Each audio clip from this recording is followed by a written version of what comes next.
Unicorn Overlord. Hello, everybody. Welcome back to another quick look with the Casual Hour. Overlord's never had a real job in its whole life. That's how they say it, man. I don't know. It's like somebody trying to say Resident Evil. Kill-tacular. I'm Chase Kennedy with the Casual Hour. Along with me is Bobby Pease.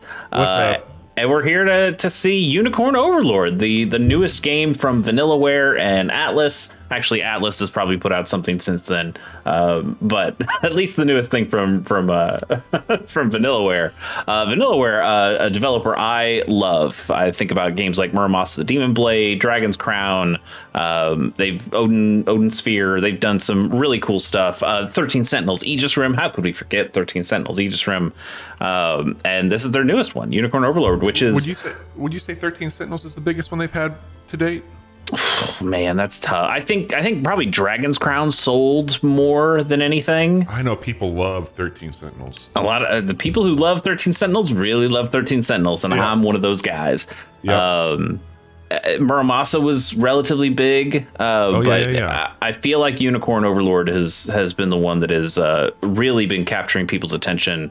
Part is the art style. I mean, look at this character design. Vanillaware always killing it. Good. But this is a much different kind of game than they've built in the past. This is a turn-based RPG with some real-time strategy stuff.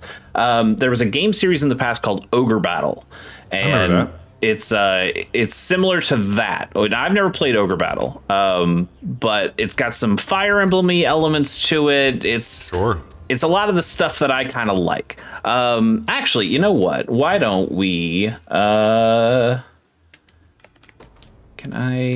Let's load. Let's show you a previous thing. So I've got about 18 hours in this. Why don't we go back to when I only had a couple hours in it? Because I think showing off what this game is from the basics and then going and seeing some of the harder stuff.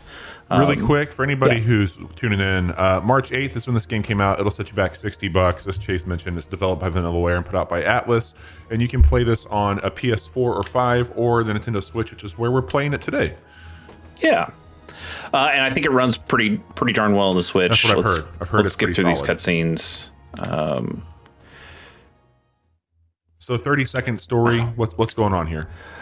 You are the prince. You're Prince Elaine. Your mom got murked by this pretty bad guy. And now he is up in this castle, I believe. At the you're the Prince of Cornea, and so you've been kind of thrown out. A lot of people thought you were dead, but now you've grown up and you're starting to kind of build an army to take Cornea back. Motherfucker. Yeah, exactly. So pretty standard fare story-wise. Yeah.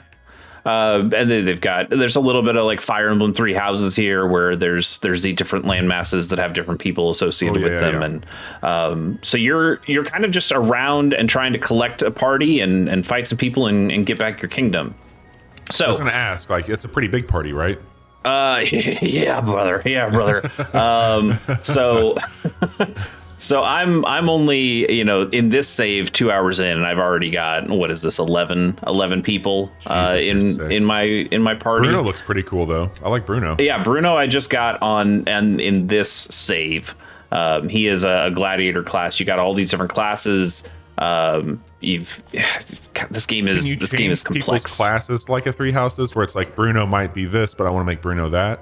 No, so there is class promotions, so you can you have to get up to renown level B, which I am at on my other one, and we'll show that off here later. But no, the people's classes are the people's classes. There is an object that lets you change kind of their it's called like the mirror of something or the something mirror. It lets you change people's stats. You know how in Pokemon there's like Pokemon that are like, it has like a speed, it has like the natures, forgetting the kinds of natures. But there will be characters who are like, okay, I generally have better attack and I have better magic defense or whatever because I have these two traits. The mirror will let you change traits, and it also lets you change the color palette for your characters, even named ones like these, which is wild. So like my Elaine in this game is the default blue. He has the blue hair. I mean, he doesn't show off the blue hair here. I guess I could show it off here. Oh. There you go. That's our boy.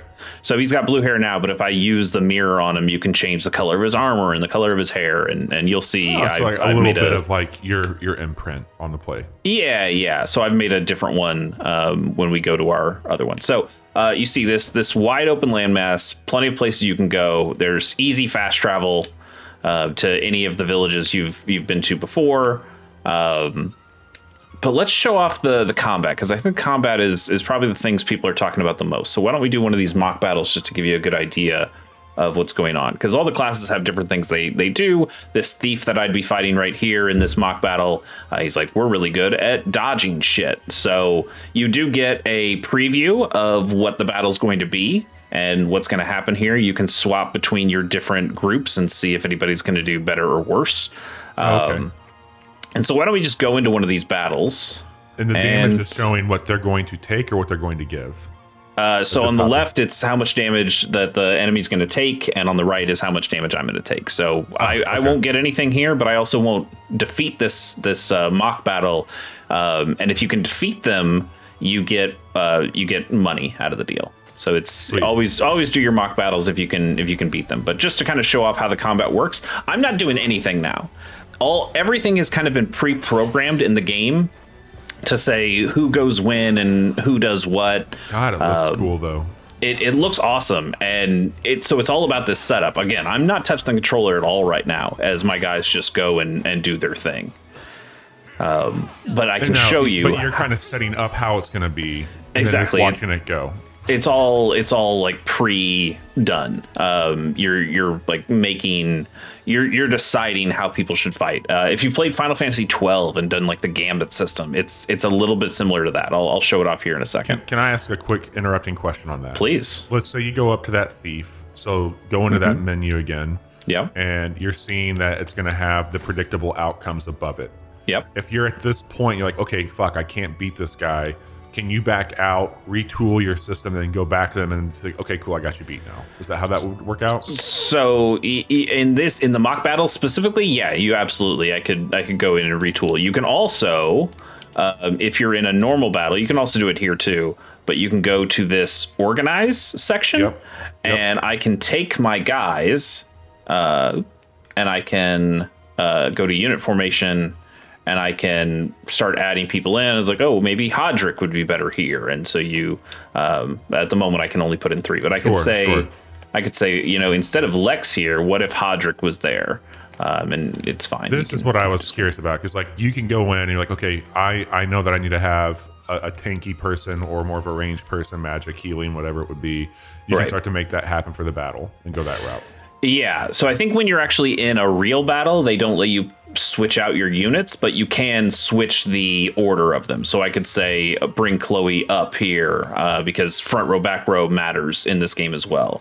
So let's see. I have switched this unit out. Let's see if they do any more or less. No, it seems like they do about the same. So we can just back out. And one other thing on that note, you mentioned Fire Emblem a few times. Is there like a triangle system in this game or any type of like weakness or elemental stuff that we should be aware of? There's definitely weakness and elemental stuff. I wouldn't call it a triangle. It's more complex than that. Okay. You'll have your big hulking guys like Hodrick here who have better physical defense. You see 19 physical defense. Up front. But he only has 1 magic defense. So if you have a person who uses magic, they're probably going to be better against armored opponents. So there definitely are things like that. So let me show off the tactics here. I'm like getting ahead of us. No, you're good. You're good. So the tactics here are really that kind of like Final Fantasy Gambit system I was talking about. So you have a loadout. I've got weapons that I can equip to people. I've got shields that I can equip that can do different things or have different stats. You also have a handful of accessories that you can add on. So and this is just making numbers go up type stuff, right? That's your approach here? Yes and no. So yes, some of them are just numbers growing up. Some of them, like this, like Scarlet's Ribbon here, which I can't equip to Hodrick, but it gives whoever's holding it an extra ability there. So you can see how like the quick heal. Yeah, so if I'm on gauntlets, it doesn't show anything. But if I go to Scarlet's Ribbon, it throws quick heal into my tactics. And that's a thing that you can do now with your passive points. Also in the top right there, you can see the gems there. It says AP and PP. That's active points and passive points. You said PP. I did say that. Thank you. Thank you for noticing. So that is what your character is able to do and how many skills they're able to use in battle. Quick heal on their own, right? All that's still going on? Yeah, they would be able to use quick heal, but they'd use quick heal when it happened, or when things trigger. Yeah. So you see here, Hodrick will do heavy cover, but he will prioritize the back row. So if an ally is attacked in the back row, he will use heavy cover to cover that person and take the damage himself. But if there's somebody in the front row, then that logic type thing. Yeah, like if I moved Chloe up to the front row, he would no longer use heavy cover on Chloe because that's not. God, you're sick. You love this, don't you? I do and I don't. It is pretty cool when it all works, and for the most part, the game automatically gives you relatively good skills with conditions, and you don't have to engage with this stuff, but sometimes it can be helpful. So Sting here is an attack that attacks a single enemy. It has 50% potency if the user is below 50% HP. What can you do with that? Well, if I say condition target HP is under 50, so now he's going to specifically target the opponents that he does the most damage to, that he'll do that more potency on. The problem is if there's an enemy with HP above 50%, or if all the enemies have above, it's not going to attack at all. Yeah. Because he doesn't have an attack that says I have to attack somebody. So you can add a tactic, and I can add Sting, and I can go, okay, if there's nobody, like the first thing you should do, your priority is to attack a target with HP lower than 50%. And you go, okay, well, I don't see anybody. What else do I do? And you go, okay, well, if that happens, just do Sting at the lowest HP. Whoever has the lowest HP, Sting him.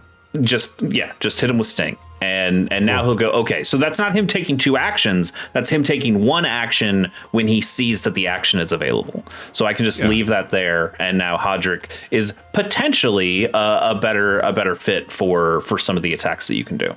What is the percent, if you had to guess right now, time spent in menus compared to other things in the game? Like, what's the breakdown ratio, would you say? I mean, you're spending a lot of time in menus, but there's, for me, I'd guess it's probably like 60-40, maybe not in menus. Yeah, and then like, there's certainly lots of stuff. You're coming to a game like this for that type of shit, not necessarily the story. The story's cool, but you're coming to tactics. I wouldn't say the story's cool. The story's pretty generic, but everything looks cool and the tactics are cool. I'm having a really good time with the game, but it's a story that you've seen before. And I've seen sentiment online of people saying like this is one of the best tactical strategy games they've played. Like people are very excited about it. Yeah, it's got some cool tactic stuff in here. I think these enemies that I'm on are just way too hard for my characters. Maybe can't remember. Let's skip through some of this. I want to see what's the enemy level 5. We can do this. So I'll start with this real quick. Is there permadeath and stuff like that here? There's not. So there is permadeath for a battle, but then all your characters come back after the battle. Okay. And I'm guessing because of what you just said, there's not a way to because you don't have control over it. Is there resurrections that people can trigger if comrade falls, resurrect? Is there anything like that? Yeah, I think there is. There are at least skills. I've had a skill on somebody in a later save that is, hey, keep alive after a fatal blow. Keep a health after a fatal blow. And there's certainly people who can use heals. I don't know if I've necessarily seen a resurrection, but there are places that you can go to that will start to regain HP and revive characters if you put them at a base and just have them sit at that base and heal for a while. Is gear dropped, or do you find it more at shops? How does that play into it? Both. Yeah, okay. You'll get drops after battles, but then you can also definitely buy stuff at stores. Cool, that's awesome. So here's what a normal one of these battles looks like. They're kind of teaching us about some stuff here, but the basic idea. This is full tilt. Totally. So I have my command post here. This is where I can deploy my guys from. I've got my different units here. And then the enemy has all these units, and my goal here is to get to that guy. Can you go back to your deploy really quick? I don't know if you mentioned this or not, but I might have missed it. What's the number next to the left of the unit's names? That's how many times they can attack. That's their stamina. So if they use up all their stamina, they have to just sit where they are. Or you can rest them, which puts them into a vulnerable state. But if they get through their rest period, they will regain stamina and then they can attack again. Or similar to the HP thing, you can garrison them at different bases, and they will regain both HP and stamina. What's Valor do?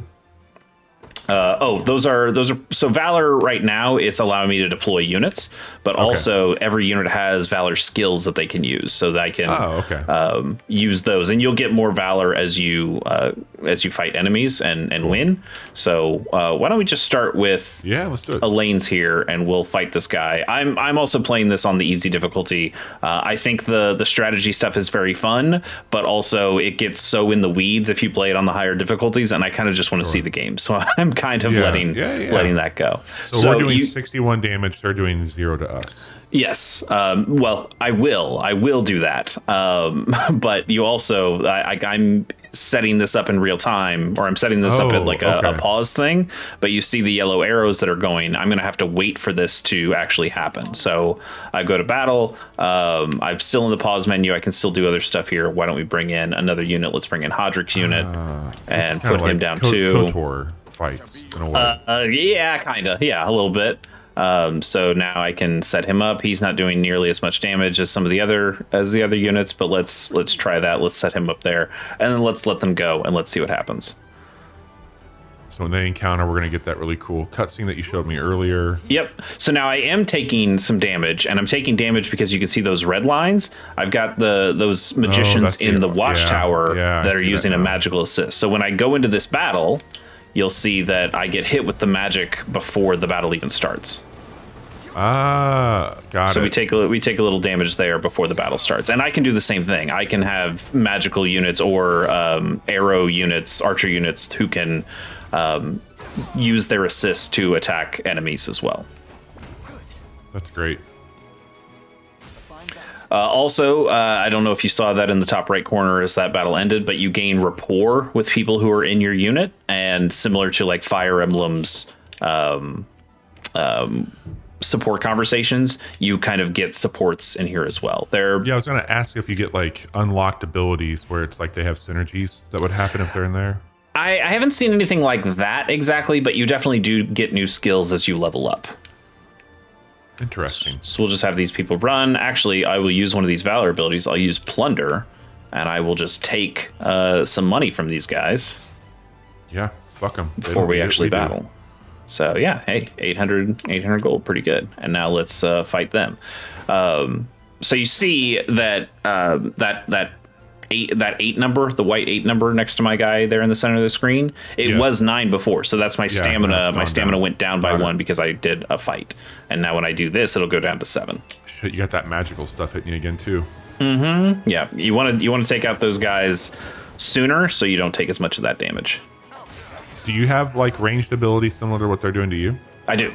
Yep. Cool. I maybe not in this save, but yes, you can absolutely recruit magical guys or archers who can provide those same kind of assists. There's also a healing assist as well. So if you have a healer in the back, or if you have a healer unit, they can provide a healing assist to a regular unit. Or if you have a healer that is in your just normal unit here, they will then heal as the battle goes on.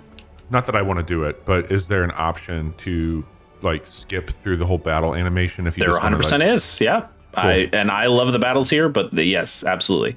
Another thing here is if I'm at a watchtower or at a garrisoned point, I don't lose stamina for attacks.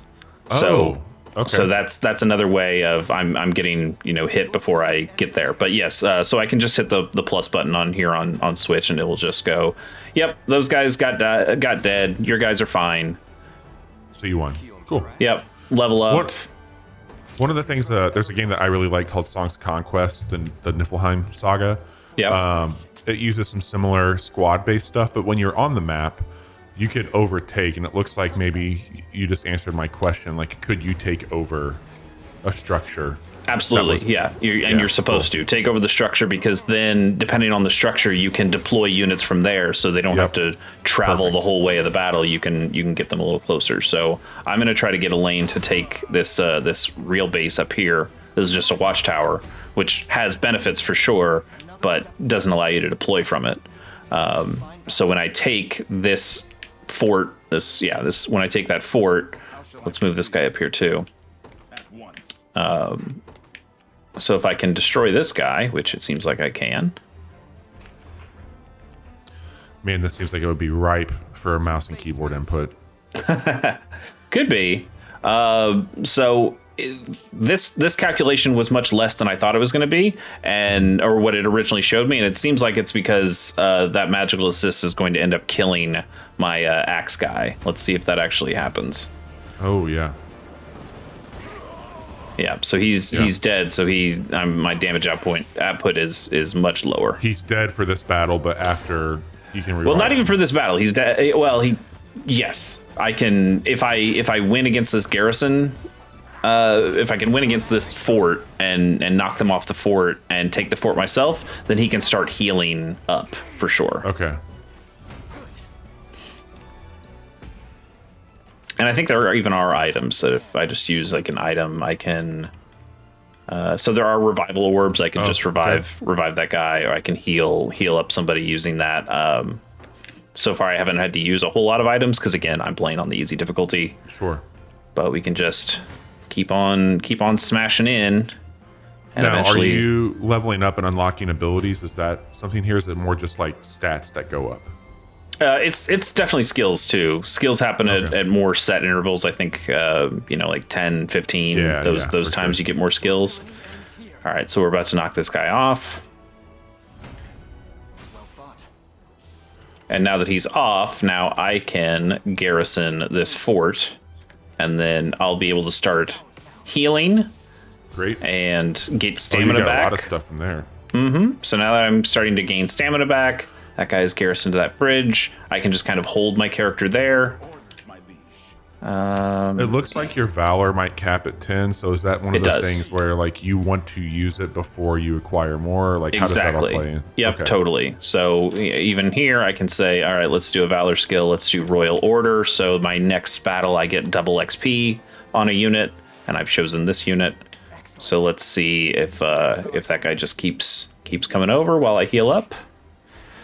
Watchtowers are also able to do to do those things. That's kind of like their own Valor ability. Oh yeah. Do I have anything? I could use Life Aid to. Oh, that revives people. That could be useful. I could use an arrow thing. Yeah. Why don't I just hit you guys with a bunch of arrows just to. There's that range. Very cool. Oh, that's neat. I think I asked it earlier. I don't know if it got lost in the sauce. Summons, anything like that? Like any big magic shit that happens? Not that I've seen so far. I've definitely had enemies that have, big dudes on them. But like I no believe, ultimates and shit, right? Yeah. Like there's nothing quite like that. Like you're not going to see like Final Fantasy limit breaks or something to that effect. But there are just a ton of different classes. And even within those classes, people who just play very differently because of their own personal skills or the equipment that you put on them. And it's a really, really cool experience. It is complex. It's certainly complex. Oh yeah, this thing's dense. But man, even if it feels like this is a little too complex for you, some of the stuff I've been doing, there are a lot of YouTubers out there who are just going, hey, steal this unit. Like here's a unit. Here's like the way I've set up my unit. Here's the way I've set up their tactics and skills. And if you use this, you'll be just fine. And so even that has given me some inspiration of like, oh, that's an interesting way to do that. What if I tried my unit like that, and seeing some of those synergies that go in. And that's such game's really hard to pick up. I think they tutorialize things relatively well. I'd never played Ogre Battle, so this is my first time playing this kind of a thing exactly. This kind of real time and this real-time turn-based mix, and I'm starting to get it. And after 18 hours, I'm feeling like, okay, I understand how some of this stuff works, and I understand how I can play these things and make some strategies here and have these things go well. I think it's still available, but I believe on both platforms, PlayStation and Switch, there was a demo, or yes, there is a demo. I believe there still is a demo. And you said that has long persistence, right? Like it carries over? Yeah, it definitely has persistence, but also it's just an incredibly long demo. I think it gives you just a bunch of hours to play the game and get as far as you want. And I would very much suggest play the demo, because you will get as much of this game as you want, and you'll really see like, oh, do I like this style of game? Should I keep playing it? And if you like what you see, then they certainly have a hell of a lot more video game here for you to play. That's great. Also, different units, whoever you have as the leader, can affect what the unit does. So if you have a flying character as the leader of a unit, they can fly over obstacles. You can see here Joseph's unit is faster because he's a cavalry member. So his unit just goes faster than the big hoplite Hodrick does. That's awesome. And some other people have different things as well. So I wanted to see if there's a way to show that off. Okay, yeah. So there on the bottom left, you can see if I have Travis the Thief as the leader effect there is it will reduce the wait time while resting. But if I have so it's the same thing here for Clive, but for Joseph, you take less damage from magic attacks, which can be really useful, especially in this fight where it seems like a bunch of people are magicians. That guy's a magician. This boss is a magician. Dope. That's really cool. Yeah. Terrain. Let's talk about that. Does that do anything about like enhancing or like, buffing, nerfing, anything like that? Not exactly. So there are units that can do it's not affecting the damage that gets done, but if you have a thief unit, and the enemies can do this too, you can hide them in forests. Okay. and they can sneak in like that. Or you might have a forest you need to go through. My cavalry slows way down when they're trying to go through a forest, which just makes a little bit of sense in that instance. There's also stuff on the field that you can go grab that shiny little thing. Let's see what that is. Let's get back here before they take that garrison again. The other thing up there in the top middle, you see a time limit. Every fight has a time limit, and you need to finish the fight before that time limit is up, or you lose. I think there's also a consumable item that you can use to get some extra time in a battle. Have you had that be anything that's been a problem for you?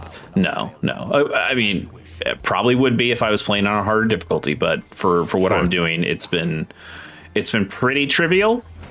But I've been having more fun just setting up cool synergies and seeing how they work and having a good time with that. I really hope. I think it's gotten better, but like I know that you've made a few comments on it on this quick look. I think the conversation around like how you play a game, like play whatever fucking difficulty you enjoy. Yeah. Like it doesn't matter if you play it on the hardest or the easiest. Like you're playing the same fucking game. Granted, there's going to be differences there, and some people are really all about like that challenge. Go with God, do your thing. But if you're somebody who's working a 9-to-5 or just beginning in this genre, or whatever reason you need, don't fucking feel bad about playing a game how you want to play it. Totally. All right, we're almost finished with this. Let's see if we can get in. The problem though is Joseph is not all that good against these magicians.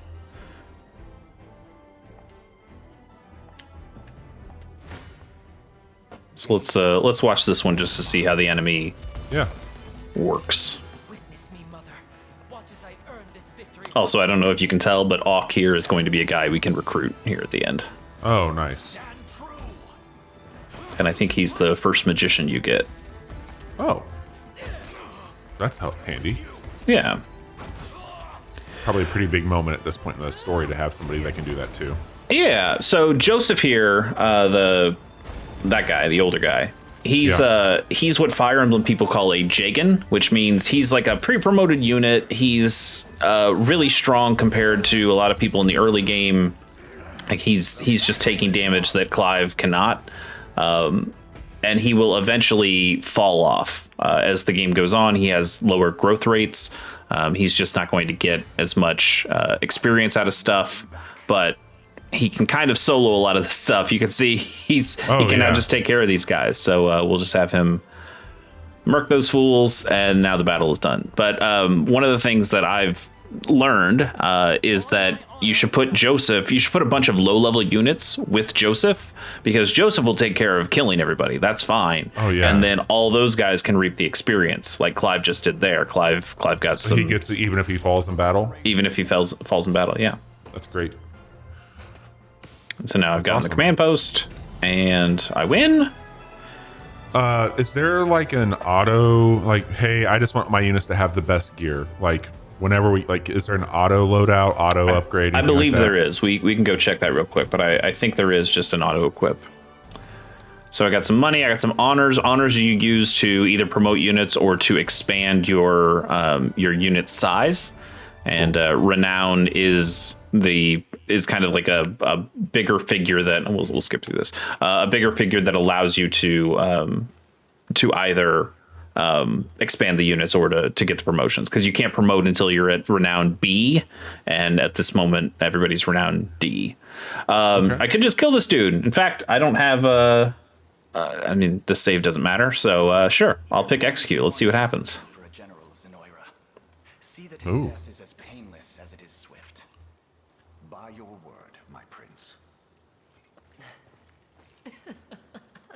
So we're not going to have Auk in the party. We'll see. We'll see. We'll be reunited sooner than I expected, Mother. I haven't been able to test whether they actually just tease you and whether it's like a not really a decision, or oh yeah, or if you can actually miss out on people. I think you can miss out on people. And there's definitely been some decisions I've made where it feels like, oh, if I made a different decision, things could have changed a little bit. But if Auk's not in the party at the end of this, which doesn't seem like he is, I think we killed him. I'm not going to save. And now all the guys who are patrolling this area, they all go away. And you get the stuff for the win. And you get that renown. That's a rapport spot, so that is where you can do the support conversations. Once they get up to a certain spot, a place will pop up on the map. You can also fast travel to these things, so it's not difficult to find them, even though the landmass is huge. So yeah, we did not get Auk. So you can absolutely miss out on people if you feel like doing that. I don't know if there's like a Jade Empire style thing where if you recruit one person, everybody else says no, fuck off, we're not going to do this anymore. I'm sure there are going to be some choices where it's, pick one or the other that you can do. All right, let's. You did ask about gear. It was loadout stuff. Optimize. Yep. So I can just hit the plus button on there, and now it's switched out his stuff with what the game thinks is best. All right, before we get out of here, just to show you, because again, this is like 2 hours into the game. Why don't I show you 18 hours in the game real quick, just to show how many characters I have and where I am and the kinds of things I have set up now. So Elaine has a horse now. That's a big thing. I've promoted him. My units are much bigger. I've got more units, and I can upgrade them to have 4 people in the party instead of just 3 like I did before. I can't get to 5 until I get to renown rank A. And if I go, okay, let's change out that character, I have many more characters. Oh, God. So many fucking characters. Most of them in different classes. This girl here, I want to show her off a little bit more. This girl I think is really cool. I got her relatively recently. This is how do I? Oh, there we go. This is Berengaria. She rules. She fucking rules. Awesome. She's got a skill, so she uses this this Eye of the Warrior Princess, she uses that first. It activates at the start of the battle. It subtracts 20% of the attack from the opponents, and it lowers their initiative, which is how quickly they act at the beginning. Oh my God. So she just activates this at the beginning of the battle, which can slow down and weaken enemies quite a bit. And then she comes in with this death spin if there's a row with 2 or more combatants, because she'll just attack this row of enemies and she'll stun them, which means they can't do anything for a turn. And she fucking rules. She's so good. But yeah, you're starting to get tons of units and tons of stuff. Like, let's go into here, just equipment. Let's go on Joseph here. Like, I've got a lot of swords that I can pick from now. You got a lot of shields. There's a unit here, the Sword Master. When you upgrade them into their promoted class, she gets 2 swords now. So you get the benefits of having multiple swords. There's this character here who, when upgraded, actually maybe not even when she's upgraded, I think her base class just lets her have 2 shields, which can give you extra abilities and things like that. It's nuts. Why don't we show off one last thing before we go here? I want to get to a fort. I can also just show off the landmass. Wow. I've done a few more things in this area than before. I can see that. So why don't we fast travel to this fort? And we can go into this fort, and you can do mock battles against your own guys to see how your units work, which is something I would consider doing. But you can also expand your units. You can see it only takes, it takes 200 honors to expand a unit, increase their size, but you can only do that at rank A or above. I'm at B right now, so that'll be a while until I can get that. But what I can use my honors are to promote a unit. So I can promote. You saw Clive before. Why don't we promote Clive? Yeah. So for 35 honors, I can go to Clive here, and you get your Fire Emblem style. Hey, that's what he looked like before, and this is what he looks like now. He's got a much cooler lance, and he gained some stats. Crucially, though, at the top there, you can see he gained 1 more attack. 1 more AP and 1 more PP. So now he's able to do more things on the battlefield in each turn. So definitely promote units when you can. It's a huge bonus. You also liked Bruno when you saw him, so why don't I show Bruno off? Cool. Let's see if Bruno can look even cooler. Bruno with an axe. Bruno with a better axe. Bigger shoulder pads, bigger axe. Yeah. So that's pretty fun. Not everybody can go to a higher class. Some classes are just kind of the way they are. You can also hire units, like generic units. So I can hire extra thieves if I just want more thieves. I don't have a Wyvern Knight on my team yet, but the Wyvern Knight seems like they're pretty cool. I'm hoping to get like a named story one here real soon. But that's it. Bobby, this is Unicorn Overlord. It's dense. I feel like there's so much stuff that I haven't even shown you. But it's. Well, I think you showed what this quick look should be, and maybe there'll be a follow up down the line where we're like, hey, you saw a quick look. Here's an advanced look. I don't know. Like maybe we'll do something like that. But I think this is exactly what we needed for me, one, but also for somebody who is maybe like, hey, I've heard this game is one of the best ever. Take this as like this is what you kind of need to know to get your beak wet, as they say. Yeah, I think you can kind of get out of this game whatever you put into it. If you want to play this on a hard difficulty and tinker with all the different things that you could possibly do with it, and equip different things and look at different skill packages and see, okay, what's gonna optimize these guys the best, you can absolutely do that, and the game rewards you for doing it. But if you go, man, this feels a little complicated to me, I just want to optimize equipment, I want to just take the guys as they give them to me, I want to put my cool characters that I like in the same unit together and just see if they do well, I think you can also do that. The game allows for you to play it that way as well, and I think that's really cool. I'm just having a fantastic time with this game. That's great, man. I appreciate you taking your time to show it to me. You've talked a lot about it on our podcast, which we record Wednesdays at 9 p.m. Central on twitch.tv/casual hour, as well as where you're at right now, youtube.com/casual hour. So like and subscribe here. That way you get up-to-date happenings from the casual hour.